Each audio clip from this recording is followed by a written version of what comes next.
আচ্ছা, তো এবার আমরা একটু কিসের দিকে, ট্রানজিশনের দিকে যাই, কি বলেন? আচ্ছা, প্রথমে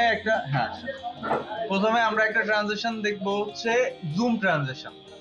মানে হচ্ছে একটা ক্লিপ থেকে অন্য ক্লিপে যাওয়ার সময় জুম করে ট্রানজিশন হয়ে যায় না? তো আমরা একটু ওইটা দেখবো, ফিট করে নেই। আচ্ছা, ওইটা করার জন্য আমাদের কি করতে হবে? প্রথমে একটা ক্লিপ নিলাম আমরা এখানে, এরপরে আর একটা ক্লিপ নিলাম এখানে। এবার দেখেন আমাদের কাছে দুইটা ক্লিপ আছে, তাই না? এটা জাম্প কাট করে যাচ্ছে। এবার আমরা এখানে ট্রানজিশন ইউজ করবো। এখন আমাদের ট্রানজিশনটা ইউজ করার জন্য কি করতে হবে? প্রথমে এই দুইটা ক্লিপের মাঝামাঝি পর্যায়ে যাইতে হবে। আচ্ছা, একটু টাইমলাইনটা জুম করে নিচ্ছি আমরা।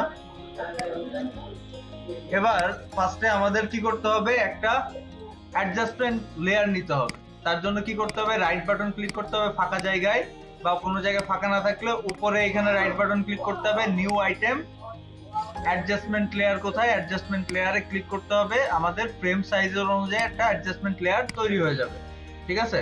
এবার অ্যাডজাস্টমেন্ট লেয়ারটা নিয়ে আমাদের এইখানে বসাই দিতে হবে উপরে, মানে দুইটা ক্লিপের উপরে বরাবর আমাদের বসাই দিতে হবে। দেওয়ার পরে এই মাঝখান থেকে আমরা যদি লেফট অ্যারো, মানে কিবোর্ডের অ্যারো কি যদি প্রেস করি, তাহলে এক এক ফ্রেম করে সামনে যায়। এক ফ্রেম, এই যে অ্যারো কি আছে না নাম্বারের পাশে অ্যারো কি। আচ্ছা, কত ফ্রেম সামনে যাবে সেটা দেখার জন্য জেনারেল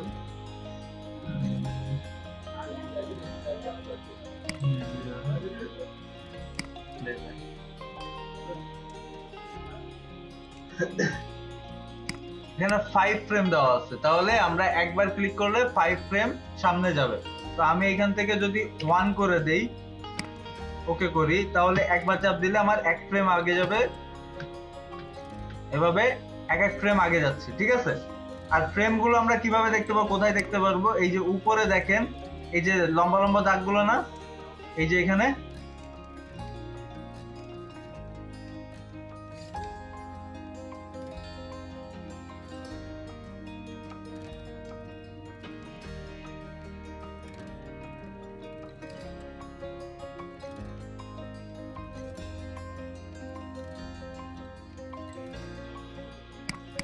আচ্ছা, এখানে এক ফ্রেম করে সামনে যাচ্ছে। আমরা যদি শিফট প্রেস করে যদি একটা মানে চাপ দেই, তাহলে এটা আমাদের 5 ফ্রেম সামনে যাবে, ঠিক আছে? 1 2 3 4 5। আর যদি শিফট চাপ দিয়ে আমরা আবার চাপ দেই, তাহলে আমাদের 5 ফ্রেম সামনে পিছনে যাবে। সো আমি শিফট চাপ দিয়ে এখান থেকে পিছনে চাপ দিলাম, 5 ফ্রেম সামনে আসলো। আমি এখান থেকে এটাকে ট্রিম করে নিলাম, অ্যাডজাস্টমেন্ট লেয়ারটাকে। শিফট চেপে আবার মাঝখানে আসলাম, 5 ফ্রেম ফরওয়ার্ডে, আবার 5 ফ্রেম সামনে যেয়ে এখান থেকে রেজার টুল নিয়ে আমি অ্যাডজাস্টমেন্ট লেয়ারটাকে কেটে নিলাম। আবার সিলেকশন টুল সিলেক্ট করে পরেরটুকু ডিলিট করে দিলাম। তাহলে আমাদের ফুটেজের 5 ফ্রেম সামনে অ্যাডজাস্টমেন্ট লেয়ার আছে, 5 ফ্রেম পিছনে আছে। তো এবার কি করতে হবে? এখানে একটা ইফেক্ট অ্যাড করতে হবে। এখানে ইফেক্ট অ্যাড করতে হবে কি? আমরা ইফেক্টে যাব, যার পরে ভিডিও ইফেক্টে যাব, এরপরে ডিস্টোর্টে যাব, তারপর ট্রান্সফর্মে যাব। আমরা ট্রান্সফর্ম নিয়ে কাজ করছি কিন্তু এর আগে। ওকে, ট্রান্সফর্মে যাওয়ার পরে এখান থেকে যে স্কেলটা আছে, আমরা এই স্কেলটাকে মাঝামাঝি, মানে এই যে আমাদের টাইম স্ট্যাম্পটা এই কাটের মাঝামাঝি থাকা অবস্থায় এখানে করে দেবো হচ্ছে 300। তাহলে কি হলো? জুম হয়ে গেল, তাই না? সো এইখানে একটা কি ফ্রেম অ্যাড করব। এবার একদম প্রথমে যাব, যে এখানে করে দেব হচ্ছে 100, যেটা ছিল। একদম লাস্টে চলে যাব অ্যাডজাস্টমেন্ট লেয়ারের। আচ্ছা, এটার একদম লাস্টে চলে যাব। লাস্টে যে কি হবে, আমাদের এখানে করে দেব কত, এখানে আবার করে দেব হচ্ছে 100। তার মানে কি হচ্ছে, আমরা এটা কি কমান্ড দিচ্ছি বলেন তো? যে প্রথমে আমার থাকবে হচ্ছে 100, তারপরে যখন মাঝামাঝি পর্যায়ে যাবে তখন এটা হয়ে যাবে 300, তারপরে আবার এটা 100 হয়ে যাবে। সো আমরা যদি একটু দেখি এখানে প্লে করা, বুঝতে পারছেন কি হয়েছে? কিন্তু এর পিছনে আরো একটু কাজ করা যেতে পারে, আরো কিছু ইফেক্ট অ্যাড করা যেতে পারে। সেটা কি হতে পারে? আমরা শাটার অ্যাঙ্গেল নিয়ে কাজ করছি এর আগে। যদি আমরা এখান থেকে শাটার অ্যাঙ্গেলটা 360 করে দেই, মানে একদম ফুল শাটার অ্যাঙ্গেল করে দেই, তাহলে দেখেন মোশন ব্লার অ্যাড হয়ে গেছে। এবার দেখেন বিষয়টা দেখতে আরেকটু সুন্দর লাগে, বুঝতে পারতেছেন? চেঞ্জেস ব্লার হয়ে গেছে। আমরা যদি মোশন ব্লার না অ্যাড করতাম তাহলে এটা শার্প থাকতো, তাই না? সো মোশন ব্লার অ্যাড হইলো। এবার এর ভিতরে আরেকটা ইফেক্ট আমরা অ্যাড করব, ট্রানজিশন অ্যাড করব এখানে। ট্রানজিশনটা কি ট্রানজিশন হবে?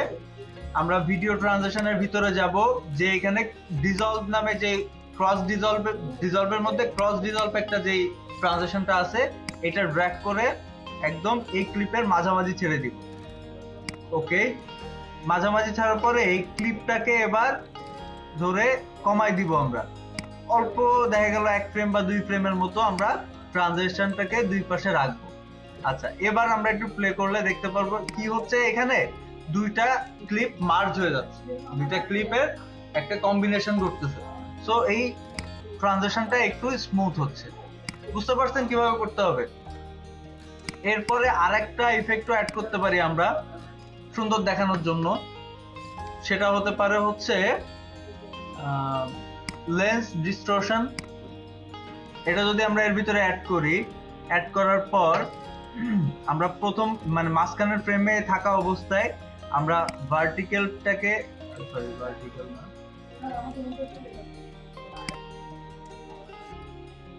এটাকে -70 করে দিলাম, -70।